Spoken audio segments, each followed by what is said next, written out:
we stand together, we'll never fall.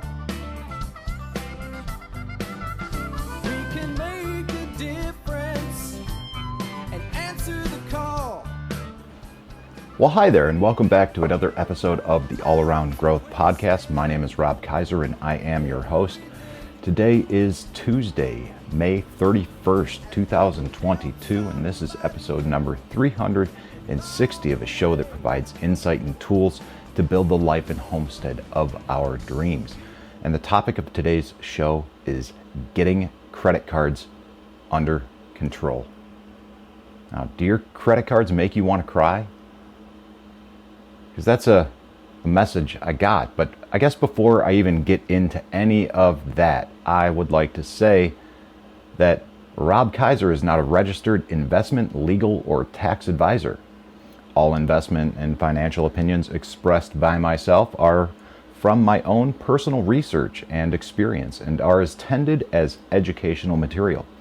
Although best efforts are made to ensure that all information is accurate and up to date, occasionally unintended errors and misprints may occur. I reserve the right to be wrong. Now, with that said, I'd like to provide a little bit of context and backstory to today's episode, because last month I received a message through social media that read, "Hey friend, are you still doing this class? We need help. I can't get our credit cards under control. It makes me want to cry every day." Now, this class that my friend was referring to was Financial Peace University. However, that's not the only way to get your credit cards under control. And because I'm an open-minded individual, I'd like to take a look at several options that one can use to get credit cards under control. And I'm going to provide feedback to the articles being discussed, and all articles will be linked to in the show notes. Now, I found these articles by searching for how to get credit cards under control in Presearch. And Presearch is a decentralized search engine that provides search choice, quality results, privacy, and rewards to those who want to end the search monopoly. You can learn more at presearch.io. But when I searched for, like I said, how to get credit cards under control, the top 3 articles that came up were as follows. An article on nerdwallet.com titled "How to Get Out of Credit Card Debt in 4 Steps." An article on creditkarma.com titled "How to Get Out of Credit Card Debt." And an article from bankrate.com titled "How to Pay Off Credit Card Debt." Okay, so let's go ahead and take a look at these articles. I'm not going to read them in their entirety. Like I said, they're linked to in the show notes, but I'll go ahead and take a look at the outline of the article. And in this case, the NerdWallet article will take a look at the 4 steps that they suggest one takes to get out of credit card debt. Okay. So according to NerdWallet, step 1 is find a payment strategy or 2. And you can do that by paying more than the minimum, using the debt snowball method, using the avalanche approach, or automating your payments. I am most familiar with the debt snowball approach, which uses the approach of paying down your smallest debt first on a monthly basis and then rolling that amount of money into your next largest payment. And as you reduce the quantity of payments, you increase the amount of money being paid, and you snowball that into your largest debts until you become debt-free. The debt avalanche approach swaps your priorities and utilizes the highest interest rates on your cards versus the amount of money owed on the cards. Step 2 is consider debt consolidation. Now, you can do this with zero balance transfer credit cards, personal loans, and there is more information on this. I have done this in the past. 20 years ago, I've gone through the debt consolidation process. So I have been there and done that as well. I found that this did not work as effectively for me as did the snowball method, but I'll talk more on my own experiences later. Step 3 is work with your creditors, and there is a video in here that you can use to help explain your situation to creditors, and some advice on working with you to negotiate payment terms, or information on a hardship program. Step 4 is seeking help through debt relief, such as a debt management plan through a credit counseling agency, oftentimes, who will help you consolidate your credit card debt, or you can file for bankruptcy. And again, I'm not proud of this, but this is actually something that I've done. When I worked with a credit counseling agency in my early 20s, I did a consolidated debt payment plan, and ultimately I filed for bankruptcy after a car accident where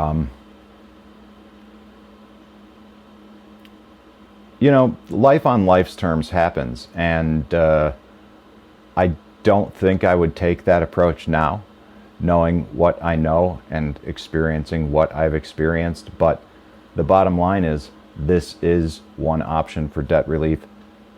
I've been there, and while I'm not proud of it, it's an experience that I can speak to and speak about. So if you have any questions about that or anything that I've talked about in this article, you are welcome to join us in the Telegram chat at t.me/allaroundgrowth, or if you want to ask me something privately, feel free to shoot me an email at allaroundgrowth@gmail.com. Now, this second article on creditkarma.com is titled How to Get Out of Credit Card Debt, and it lists 7 steps on how to get out of credit card debt. And those steps are: step 1, evaluate your finances. Step 2, prioritize your spending. Step 3, create a budget.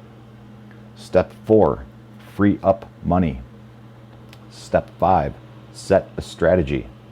Step 6, seek help if you need it. And step 7, work on your financial habits. I've got an itchy nose. Excuse me. Okay, so as far as evaluating your finances, there's information there about creating a list of everything you owe, including credit card debt, looking at the balance and APR, and comparing your debt and expenses and income. And step 2 is prioritizing your spending, covering the basics first, paying the least minimums, tackling credit card debt, focusing on student loan. There's a lot of information here. Balance transfer cards. Step 3, create a budget, okay, with links to the debt escape plan and all these various tools such as Mint and YNAB, like You Need a Budget. There's a lot of information here, and this is a long article, and some of the methods that they use to set a strategy also include the debt avalanche method, the snowball method, and the blizzard method. I'm not familiar with the blizzard method. I've talked about the avalanche method and the snowball method. So what is the blizzard method? Now I'll read this just so we all know for sure. The third debt repayment strategy is known as the blizzard method. This combines paying off the smallest balance first, snowball, and then paying off the highest interest balance, avalanche. The avalanche saves the most, quote, the avalanche saves the most money, but some folks prefer a quick win with the snowball method, close quote, Herzog explains. The Blizzard combines both, and you get the emotional boost, and then you can save money by using the Avalanche. Whatever your strategy, paying down credit card debt can help you improve your credit scores. This is because payment history, or how often you make on-time payments toward your credit accounts, is one of the most important factors in determining your credit scores. All right, so that's the Blizzard method. Step 6 is seek help if you need it. And step 7 is work on financial habits. Okay, that's a great step, habits. And, the bottom line, and there's some information about credit card debt during COVID-19, yada, yada, yada. But the bottom line in this article reads that getting out of credit card debt usually doesn't happen immediately. If you took a while to rack up the debt, it may take you a while to become debt-free. Just keep in mind that one of the most important things you can do is make consistent, on-time payments every month. Great advice. That's a great way to wrap up that article. And I think it is important to point out that yes, this doesn't happen immediately. It took you a while to rack up that debt. I know it did me, and it took me a while to become debt-free. So again, consistency is key here. Thirdly, let's take a look at this article from Bankrate.com titled How to Pay Off Credit Card Debt. This is a shorter article. Again, all of these articles will be linked to in the show notes, along with all information about the show, links to social media, how to leave reviews on Apple Podcasts, and more. So check out the show notes for links to all of this and more. So Bankrate.com suggests how to pay off credit card debt with the Avalanche method. They don't really suggest anything. They just outline methods here. And what they say is there's no quick fix solution for getting out of debt, despite what solicitors or infomercials might have you believe. However, a combination of smart money moves can reduce your debt, lower your interest rates, and put you on the right track toward a debt-free life. Here are 6 techniques for paying off credit card debt the smart way. They list the Avalanche method, the Snowball method, balance transfer credit cards, getting your spending under control, growing your emergency fund, and switching to cash, and also debt consolidation. The bottom line in this article reads, credit card debt can be a challenge and feel insurmountable, but armed with the necessary information to approach it, you can start to chip away at your debt. There are plenty of approaches that you can take. Pick the strategies that work best for your situation. Solid advice, sound counsel, and I think that is definitely worth listening to. All right, guys, those 3 articles are linked to in the show notes, and I have used and employed, and as far as this article is concerned, all of those methods at some point or another in my life. And in some of these other articles, I've employed many of those plans as well. These debt relief plans, credit counseling, bankruptcy, you name it, I've done it. I've tried it. And you'd have thought that going through a bankruptcy and working with credit counseling services, one would think that one would learn from experiences like that. But no, I didn't. In my early 30s, living out in California, I managed to get myself back in debt. Luckily, I caught myself by the time I got to around $10,000, $12,000 and hustled and worked to pay that off, eventually taking another project job in Texas, in the interim working my way back to Ohio to stack cash. And just as soon as I got close to becoming debt-free, just a few hundred more dollars, I ended up in the intensive care unit after a backcountry trip in Utah and began accumulating massive amounts of debt while overcoming one of the biggest hardships in my life. Now, shortly after that process, I got turned on to permaculture and started attending the Permaculture Voices conference and doing all the things here on the homestead, building the high tunnel, growing the things, and basically living a life that was comprised of what I thought I should be based on people that I'd met and things that I had observed.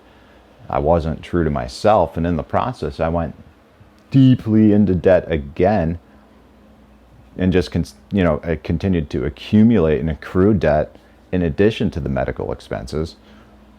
And then 5 years ago, when I had damn near $25,000 in debt, I realized that I needed to make a change. And my own credit cards were out of control. That 23,000 of it was credit card debt. So what did I do? I decided to, after looking at many options just like this, I decided to engage in and attend Financial Peace University for the first time. Now,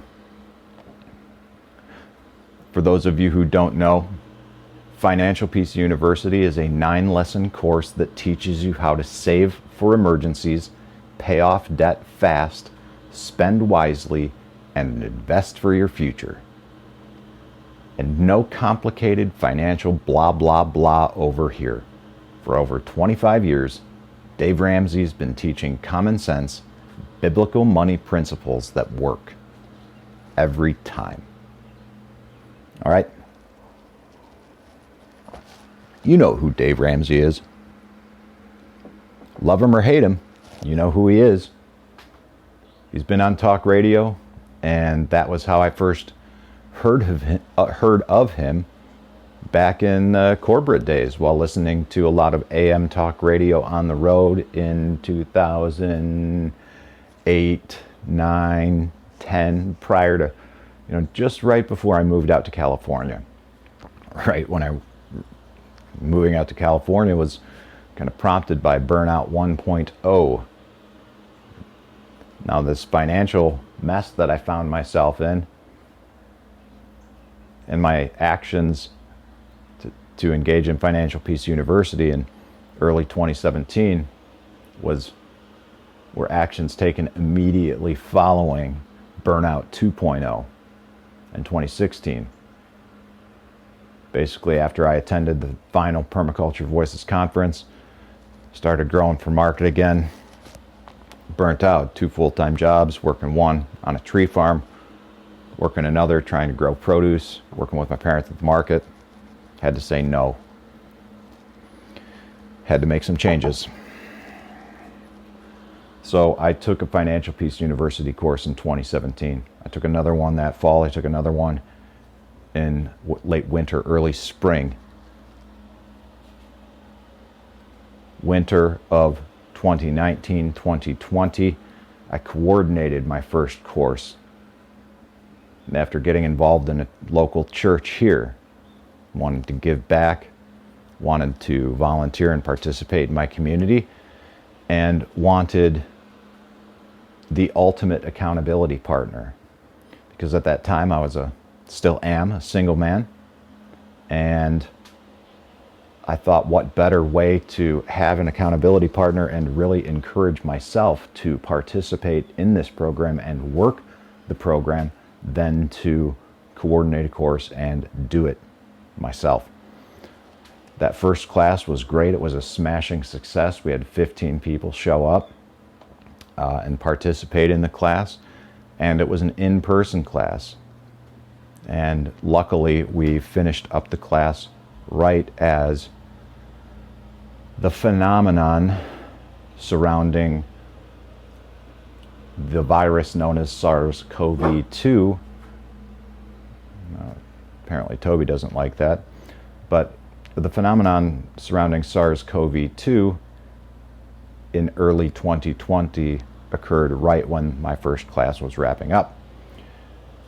The following year I did another class. I coordinated another class, and that was supposed to be in person, but things got weird again.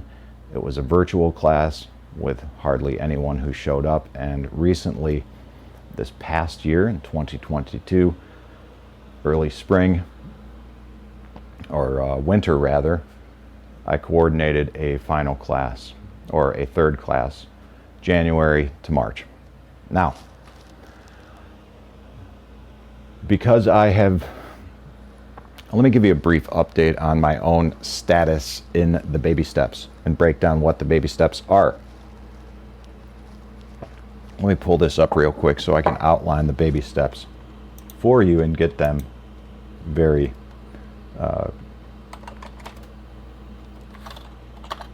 outline them clearly. Okay, Dave Ramsey's 7 baby steps.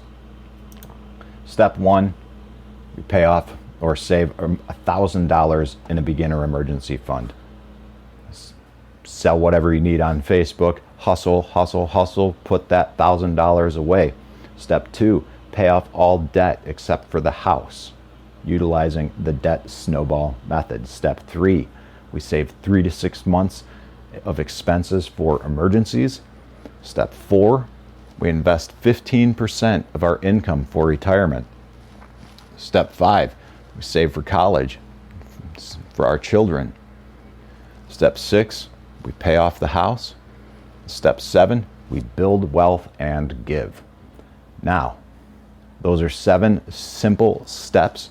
Financial Peace University outlines the program that's easy to follow in a way that you can achieve these steps, but it is a lifestyle change, all right? And the key to success in this isn't only consistency with the program, but it's consistency in giving.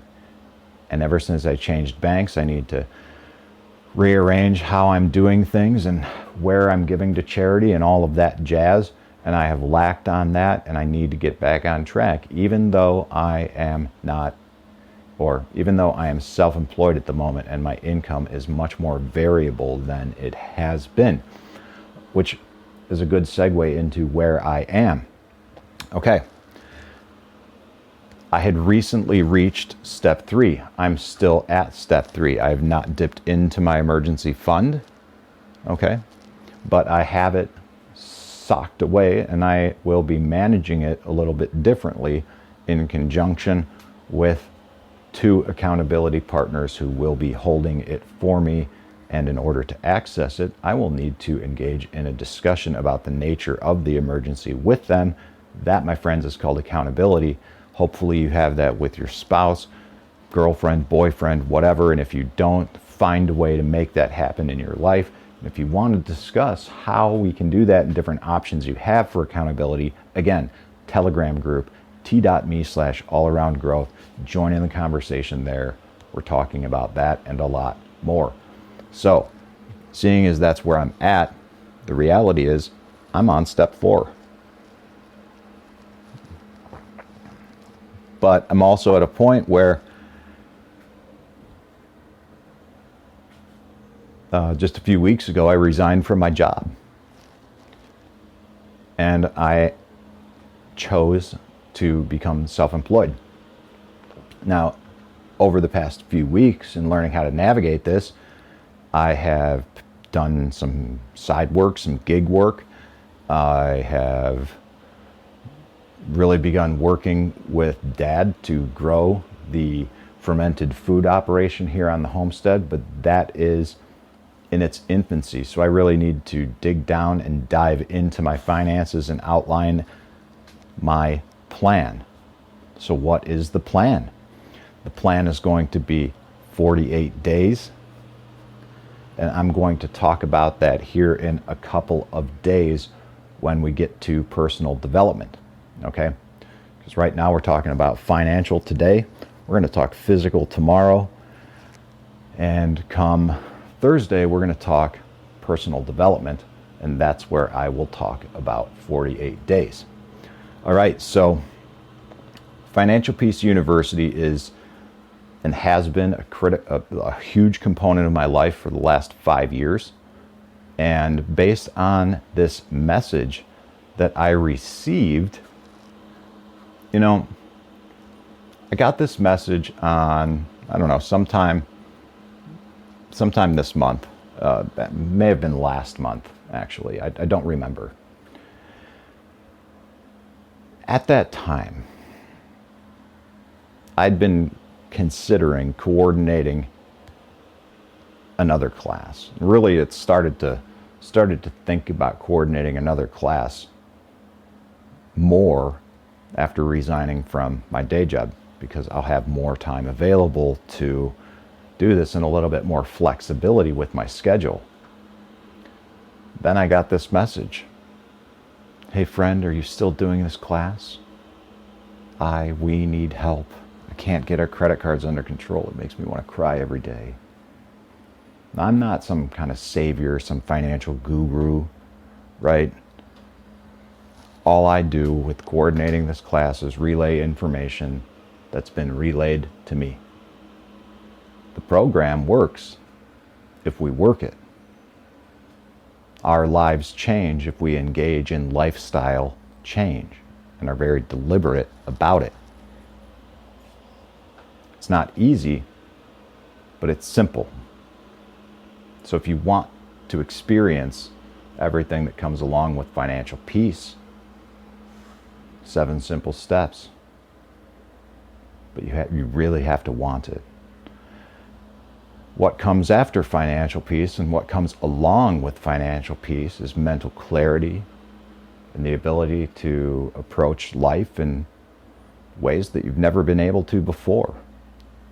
Ways that involve something that resembles freedom, which, despite the fact that I've thought about that and desired it for so long, I didn't realize that I'd been bound by my debt in such a way that it restricted me, because I'd just been so used to the burden of those proverbial chains. And when I paid that off, those chains were lifted, and how free I felt, and how clear I was able to think and plan my life. Give me the strength and courage to leave my job, move forward, start building, dreaming and executing upon the plans and dreams that I've had. So here we are. And like I said, this has been a 5-year process for me since I actually decided to take action. 5 years. From the time I was actually debt-free, 10 years. So like 5 years to get into debt, another few to get out of debt, and another few to build up some emergency savings. Focus, make it happen. It's amazing what can happen when we become consistent.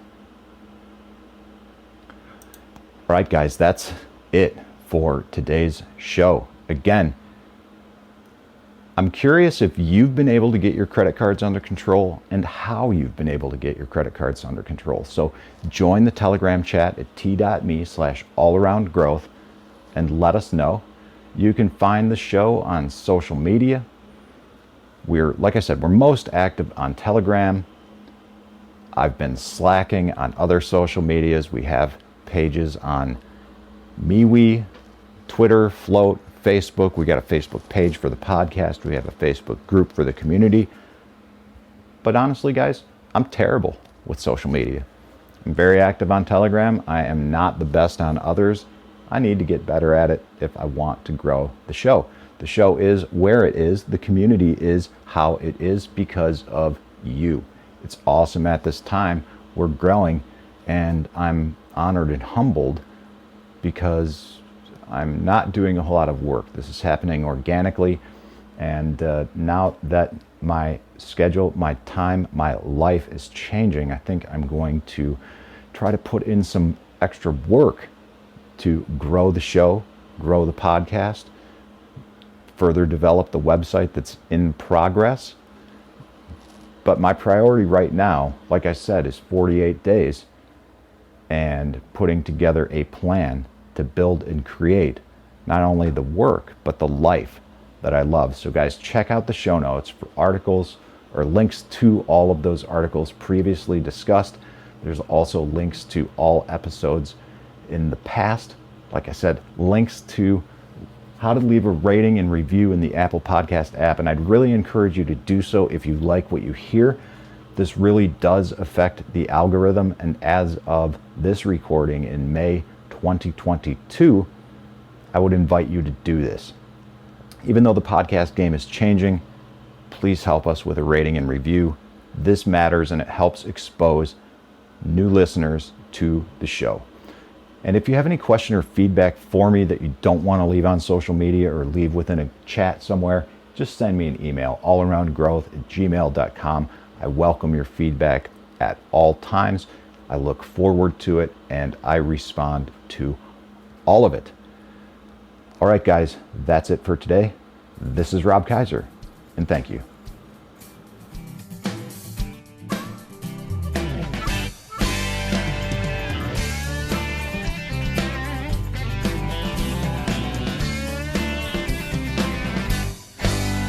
In a world of pain, what can I do? The needs are many and answers a few. People turn away, and I wonder why. If I can help somebody, then I want to try. People may think that it's odd that I believe in friendship and love. And truth is always the best way to the world that may seem odd. I'm an odd fellow. I'm an odd fellow. I'm an odd fellow. If we stand together, we'll never fall. We can make a difference and answer the call. You know the times are wasting every day, and we can help somebody along the way. People may think that it's odd that I believe